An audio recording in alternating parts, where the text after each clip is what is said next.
नमस्कार विद्यार्थी मित्रांनो, आपण पाहत आहोत 11वीच्या इतिहास विषयाचं चौथं प्रकरण वैदिक काळ या प्रकरणाच्या तिसऱ्या भागात आपलं पुन्हा एकदा स्वागत। मागच्या काही व्हिडिओमधून आपण वैदिक कालखंडाची माहिती पाहत होतो। या भागात आपल्याला पाहायचं आहे वैदिक वाङ्मय आणि समाज रचना। त्यापैकी वैदिक वाङ्मयाचा अभ्यास आपण या व्हिडिओमध्ये करणार आहोत। वैदिक वाङ्मय ब्राह्मण काळात म्हणजे भारतातील सर्वाधिक प्राचीन साहित्य असलेल्या वैदिक वाङ्मयाची भाषा ही संस्कृत होती। मी उल्लेख केला होता की सिंधू संस्कृतीचा शोध लागण्याच्या पूर्वी या देशातली सर्वात प्राचीन संस्कृती जर कोणती असेल तर ती वैदिक संस्कृती। वैदिक साहित्यात याची माहिती मिळते म्हणून याला वैदिक संस्कृती म्हणतात। आणि या वैदिक साहित्याची जी भाषा होती ती संस्कृत होती। वैदिक वाङ्मयाचा मूळ गाभा असलेल्या 4 वेदांना ऋग्वेद, यजुर्वेद, सामवेद आणि अथर्ववेद हे जे 4 वेद आहेत ज्याच्यामध्ये वैदिक वाङ्मयाचा मूळ गाभा मूळ तत्वज्ञान येत आहे याला संहिता असं म्हणतात। विद म्हणजे जाणणे। विद या धातूपासून वेद शब्द बनलेला आहे। वेद म्हणजे ज्ञान, वेद म्हणजे अंतिम सत्य, वेद म्हणजे ब्रह्म, वेद म्हणजे ज्ञान व कर्म मार्ग प्रकाशित करणारी नित्यम ज्योती असा वेद या शब्दाचा अर्थ लावण्यात येतो। वेद मंत्राच्या मदतीने अंतिम सत्याचं दर्शन म्हणजे ब्रह्मदर्शन होते अशी समजूत आहे। कारण वेद मानव निर्मित नसलेले आहेत म्हणून त्यांना श्रुती असंही म्हणतात। आर्यांनी भारतात प्रवेश केल्यापासून या वेदाच्या रचनाला सुरुवात झाली। वेद रचणाऱ्या व्यक्तींची नावं अजूनही अज्ञात आहेत। मौखिक परंपरेनं वेदाचं जतन केलं जातं म्हणून ते ईश्वर निर्मित समजण्यात येतात। विश्वामित्र, गृत्समद, अत्री अशा ऋषींनी हे वेद रचले असावेत। ईश्वरानं सांगितलेले मंत्र ऋषींनी श्रवण करून वेदरचना केली आणि त्यानुसार ऋषींकडून आचार्यांकडून शिष्यांनी हे पवित्र वेदमंत्र श्रवण करून पाठ करण्याचा परिपाठ पडला म्हणून वेदांना श्रुती असंही म्हणतात। वेद हिंदूंना अतिशय पवित्र आहेत। हिंदूंचं सांस्कृतिक, धार्मिक, सामाजिक, राजकीय, आर्थिक आचार, विचार, भावना यांना वेदामुळे एक प्रकारचं निश्चित स्वरूप प्राप्त झालेलं आहे। प्राचीन भारतीय संस्कृती व इतिहास आणि जगाचा इतिहास व संस्कृती समजण्यासाठी या वैदिक वाङ्मयाचं महत्त्व अनन्यसाधारण आहे। वेद म्हणजे एकाच व्यक्तीकडून एकाच वेळी रचलेला ग्रंथ किंवा ग्रंथ संच नसून ज्याची रचना अनेक शतके चालू असून अनेक व्यक्तीकडून याच्यामध्ये वरचेवर भर घालण्यात आली असा एक ज्ञानसंग्रह म्हणून वेद म्हणजे ज्ञान। एवढं हे वेद वाङ्मय जगाच्या पाठीवर किंवा वेद वाङ्मय पाठांतर पद्धतीनं आर्यांनी टिकून ठेवलं। याच्यावरून त्यावेळेसच्या आर्यांच्या स्मरणशक्तीची सुद्धा आपल्याला कल्पना येते किंवा आपल्याला माहिती सांगता येते। वेद 4 प्रकारचे वेद आहेत। मी उल्लेख केला याला संहिता असं सुद्धा म्हणतात। ऋग्वेद, यजुर्वेद, सामवेद आणि अथर्ववेद। प्रत्येक वेदाचा प्रमुख महत्त्वाचा पद्यमय भाग आहे म्हणजे संहिता आणि त्याच्यावर ब्राह्मणके, आरण्यके, उपनिषदे हे गद्य विभाग किंवा गद्यपद्य विभाग जोडलेले आहेत। या भागांची रचना निरनिराळ्या काळी वेगवेगळ्या व्यक्तीकडून करण्यात आलेली असल्यामुळे त्यातील भाषा आणि माहिती थोडीशी निराळी आढळते। त्यातला पहिला ग्रंथ जो कोणता असेल तर ऋग्वेद. इसवी सन पूर्वी अंदाजे 1500च्या सुमारास, म्हणजे आजपासून 3500 वर्षापूर्वी ते 4000 वर्षापूर्वी याची रचना झाली असावी. ऋग्वेदात म्हणजे हा पहिला वेद आहे, 4 वेदांपैकी पहिला वेद ऋग्वेद. 1028 सूक्त, श्लोक, ऋचा, 10 मंडल. ऋग्वेदकालीन सूक्त रचना निरनिराळ्या काळी निरनिराळ्या ऋषीकडून करण्यात आलेली आहे. त्याची भाषा, त्याच्या विषय याच्यामध्ये ऋत किंवा मतभिन्नता किंवा भिन्नता आढळते. शत्रुदेश, यज्ञ, संस्कार, अध्यात्म, वेगवेगळ्या हेतूसाठी विविध देवतांची आराधना वगैरे या विषयावर सूक्त रचना ऋग्वेदात केली आहे.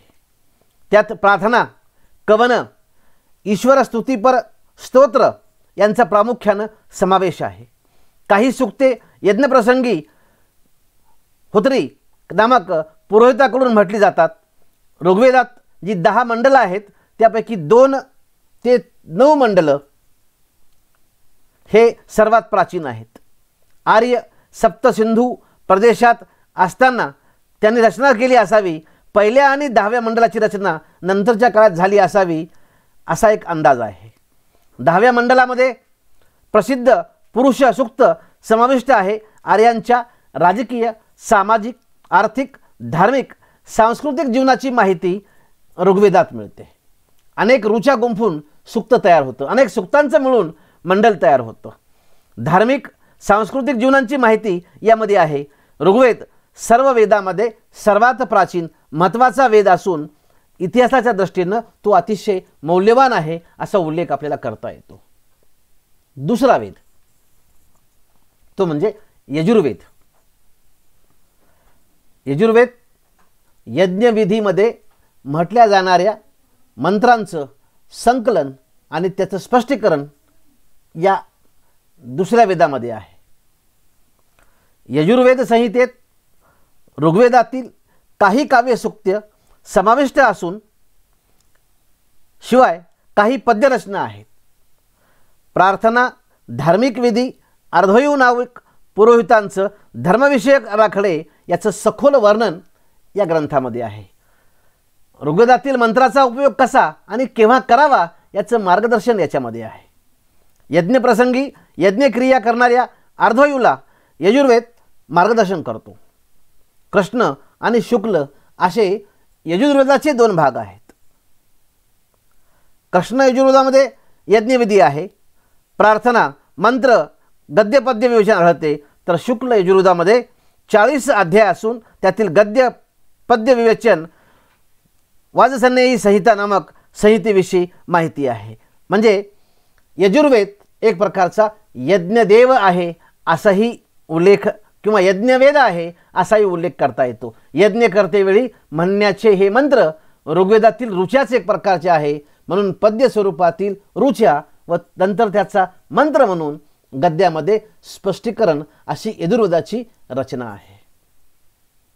तिसरा संहिता किंवा तिसरा ग्रंथ प्राचीन सामवेद. यज्ञविधीमध्ये ऋग्वेदातील ऋचांचं मंत्र स्वरूपात उच्चार कसा करावा, गायन कसं करावं याचं स्पष्टीकरण, मार्गदर्शन, विवेचन सामवेदात केलेलं आहे. सामवेद संहिता मी उल्लेख केला की 4 वेदे यालाच संहिता असं म्हणतात. सामवेदामध्ये जवळपास 1549 अंदाजे किंवा 1810 ऋचा असल्याचा उल्लेख आहे. जरी 1500 ते 1800 ऋचा किंवा श्लोक जरी असले तर 75 ऋचा जर सोडल्या तर बाकीच्या सर्व ऋचा, सर्व श्लोक हे सर्व ऋग्वेदामधले आहेत. सामवेदातील सामन किंवा गाणी यज्ञप्रसंगी उद्गात्री नामक पुरोहिताकडून तालासुरावर म्हटल्या जात होती. म्हणून भारतीय संगीताच्या निर्मितीमध्ये सामवेदाचं स्थान अतिशय महत्त्वाचं आहे. भारतीय संगीत आणि धर्मविधी यांचा इतिहास समजण्याला जर सर्वात महत्त्वपूर्ण साधन जर कोणतं असेल तर ते म्हणजे सामवेद. तिसरा ग्रंथ आणि महत्त्वाचा तोही आहे अथर्ववेद. आयुष्यातील संकट, दुखणी यावर उपाय आणि औषध उपचार यांची माहिती सांगणारा ग्रंथ म्हणजे अथर्ववेद. राजनीतीच्या अनुषंगाने माहिती असलेला ग्रंथ म्हणजे अथर्ववेद. अथर्ववेद संहितेत अनार्यांच्या अनेक धर्मकल्पनांचा समावेश असल्यामुळे अथर्ववेदाला वेदाचा उच्च दर्जा प्राप्त झाला नव्हता. त्यामुळे प्रारंभी अथर्ववेदाला अथर्वागिरस असं नाव होतं. त्याला वेद म्हणून नंतर मंजुरी मिळाली, नंतर मान्यता मिळाली. अथर्ववेदातील अथर्वण मंत्र सुखदायक तर अंगिरस मंत्र दुःखकारक समजण्यात येतात. त्यातील काही सूक्त ऋग्वेदातील असल्यामुळं ती ऋग्वेदा इतकीच प्राचीन आहेत. शत्रुद्वेष, सुखलालसा, जादूटोणा, मंत्रतंत्र, भूताटकी, अंधश्रद्धा अशा सामान्य लोकांच्या भोळ्या समजुतीचं दर्शन अथर्ववेदात घडते. अथर्ववेदातील सूक्तामध्ये अनेक शास्त्रांचा उगम आढळतो. त्यातील रोग बरे करणाऱ्या सूक्तावरून आयुर्वेदाचा तर इतर सूक्ताच्या माध्यमातून अर्थशास्त्राचा आरंभ अथर्ववेदामध्ये आढळतो. काही सूक्त तत्त्वज्ञानविषयक आहेत, काहीमध्ये दैनंदिन जीवनातील गोष्टींची माहिती सांगितलेली आहे, तर काही यज्ञप्रसंगी ब्रह्मा नामक पुरोहिताला मार्गदर्शन करतात. अशा प्रकारे अथर्ववेदाचं स्वरूप सार्वत्रिक आहे.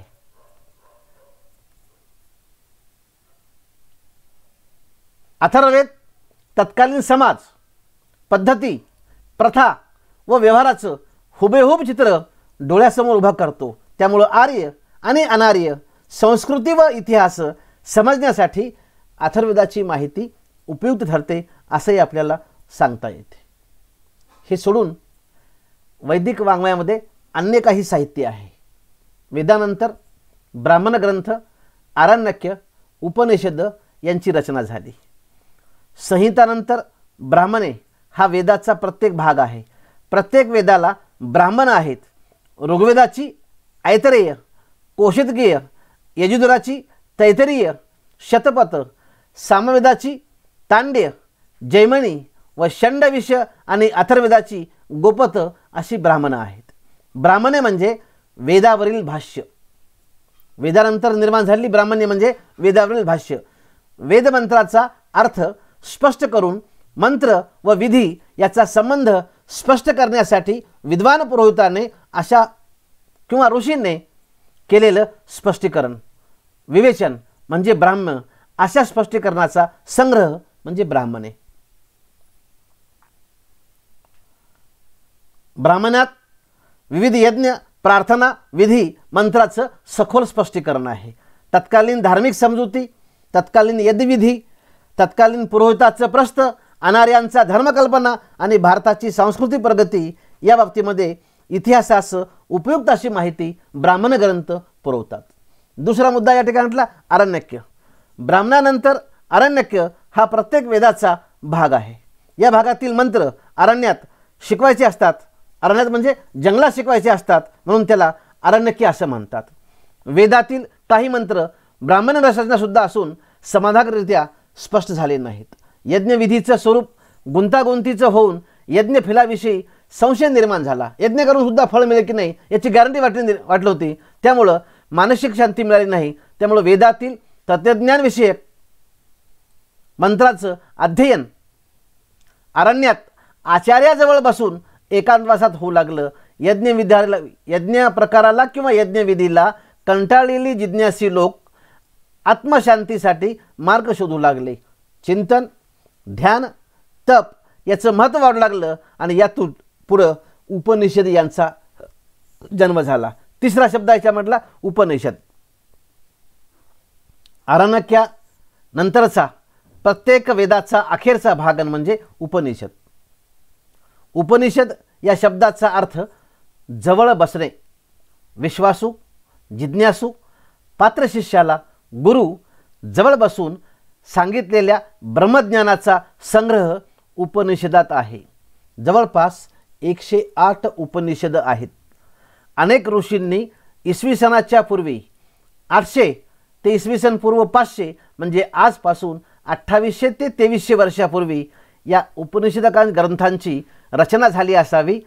बृहद आरण्यक, छांदोग्य, तैतरीय, ऐतरेय, केन, कौशोद्यकीय, ईश, मांडक्य अशा प्रकारची असे प्राचीन काही उपनिषद आहेत.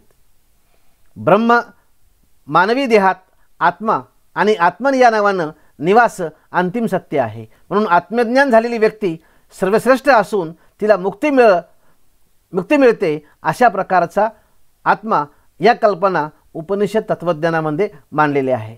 आत्म्याच्या देह बदलण्याच्या क्रियेला पुनर्जन्म म्हणतात. आपण म्हणतो ना की हा जन्म माणसाचा आहे, पुढचा कोणता मिळतो, पण हा पुनर्जन्म कर्मानुसार मिळतो. उपनिषदद्वारा भारतीयांची आध्यात्मिक प्रगती कळून येते. आरण्यके आणि उपनिषदे वेदाचा अंतिम भाग असल्यामुळं याला अजून एक नाव आहे वेदांत, असंही उल्लेख आपल्याला करता येतो. या ग्रंथासह वेद वाङ्मय निर्मितीला जवळपास 1500 वर्षे लागली. या साहित्यातून वाङ्मयातून वेदकालीन लोकजीवनाचा अभ्यास करता येतो. वेदकाळातील समाज जीवन कसं आहे, कुटुंब व्यवस्था कशी आहे, या सर्वाची माहिती वैदिक वाङ्मयातून मिळते. हे आपल्याला या ठिकाणी उल्लेख करावा सांगतो. तात्पुरतं या ठिकाणी थांबू. पुढच्या भागात भेटू आपण वेदकाळातील समाजरचना यासह. धन्यवाद. थँक्यू.